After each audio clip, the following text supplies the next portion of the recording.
The book of Ecclesiastes, chapter 7, verse 2 reads as follows: It is better to go to a house of mourning than to go to a house of feasting, for death is the destiny of everyone. The book of Ecclesiastes' authorship is traditionally credited to King Solomon. However, contemporary scholars suggest that the book might have been written much later by an unknown pundit who characterized King Solomon. Nevertheless, the message is clear that life, wealth, possessions, achievements, hard work, and status are ultimately meaningless outside of God.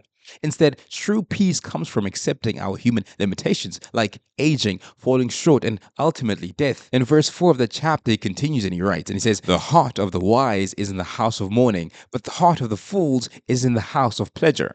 Similar to the ancient Stoic philosophy, Memento Mori, Latin for remember you must die, a quote that served to remind people that they are finite, not to morbidly discourage people, but to remind them to live now while they're still alive. And this is the point that King Solomon is trying to make by saying that a funeral is better than a party. It sounds ridiculous, but he says that to serve as a reminder that you still have life. And that is everyone's reality. No amount of money, achievements, or possessions can get you the life that you have now. And he ends off the book by saying that life is simply meant to be enjoyed for as long as God has kept you alive under the sun.